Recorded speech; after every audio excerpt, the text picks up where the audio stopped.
Vince, myself, and the rest of the country have been waiting to see your speed, waiting to see you electrify a crowd, and finally you did it tonight. Well, basically, first of all, I had to get on base to have some input into the World Series. You know, I set out in '85, and, you know, this year I'm just thanking the Lord for being, you know, confident in myself and my ability to stick with it and to go out and do something productive.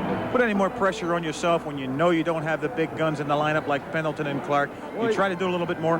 Well, every day I come to the ballpark, I look forward to get 2 or 3 hits or steal 2 or 3 bases and score 3 or 4 runs. I figure if I do that, then the Cardinals are going to win. Tell me about it. You do that, and they're certainly going to win. Nice ball game.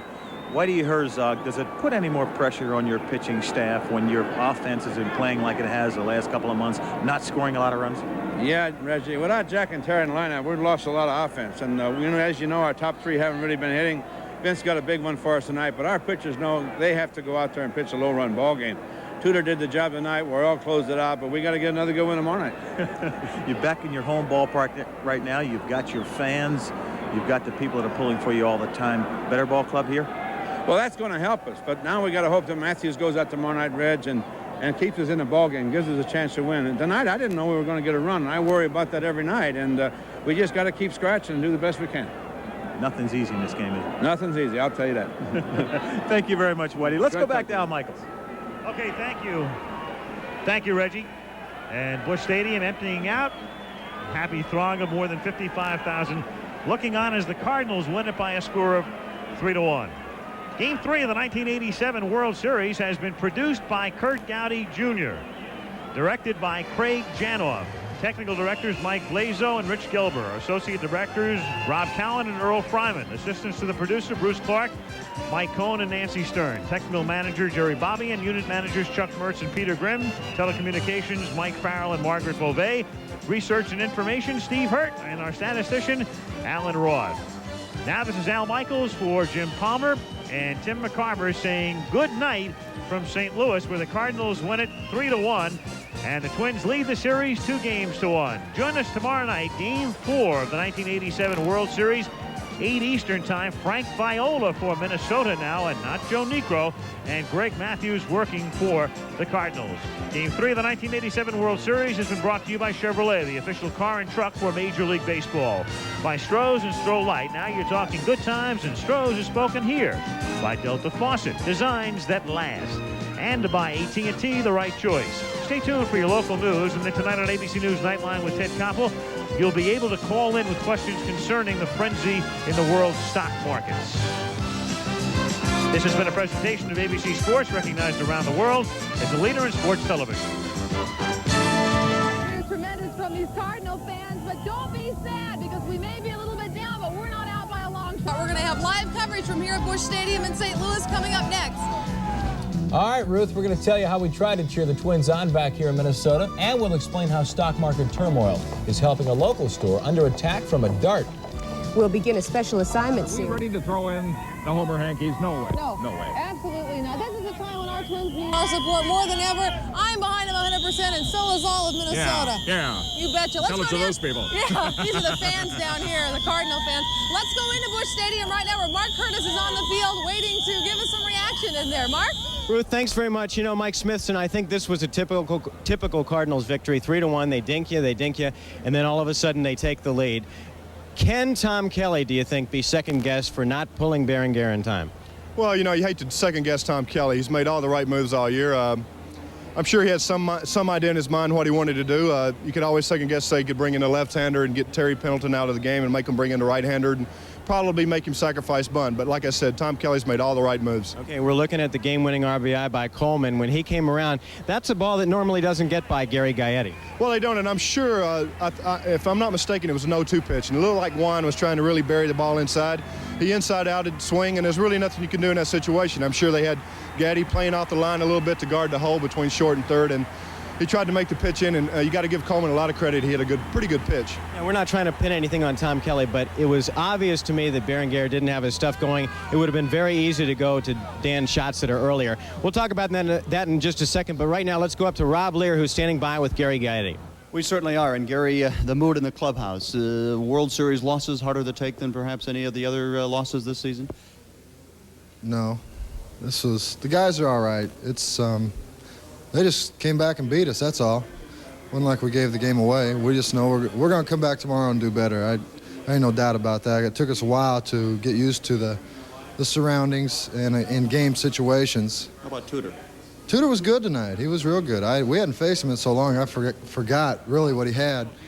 And I can see why he's as effective as he is. I mean, he's found his little niche or whatever, and he works it well in this ballpark. The ball that got by you in the 7th, I mean, you were disgusted. I mean, those were your immediate reactions. You feel that you should have had that ball? Well, the thing about it was I couldn't, in that situation, I can't play on the line.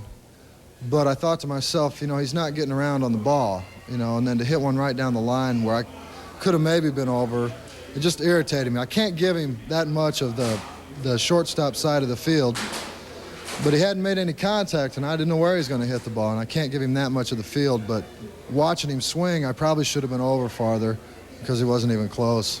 All right. Well, thanks for taking this time, Gary Gaetti. Let's go back out to the field.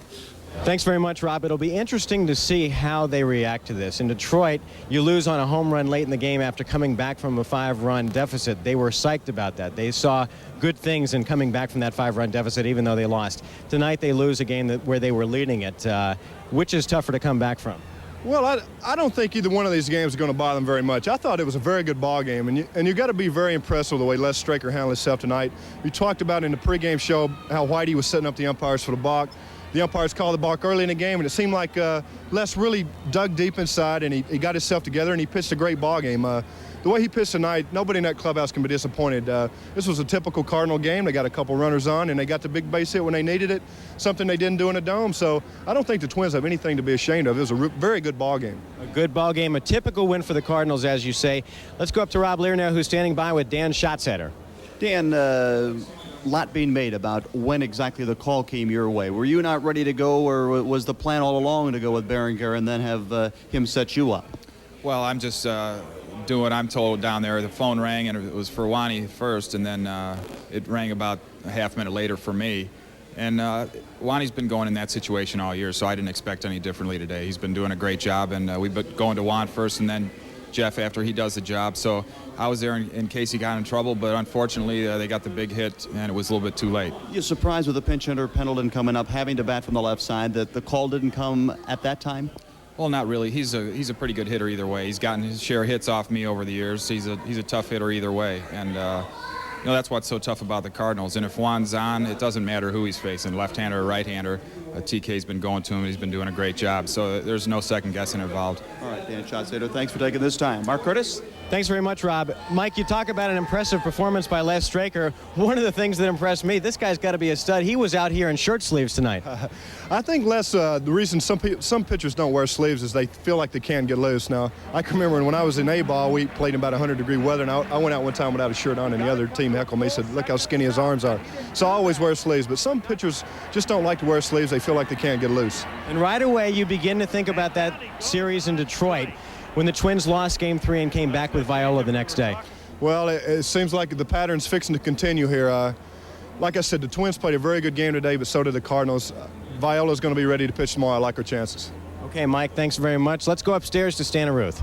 Thank you very much, Mark. Well, several fans around here tried in vain tonight to get some last-minute tickets to get into the game, Game 3 tonight here at Busch.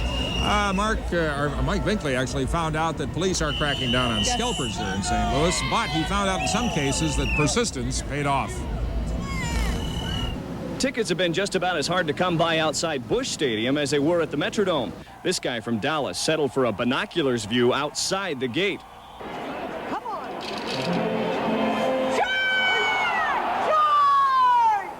Same for these women from Mount Olive, Illinois.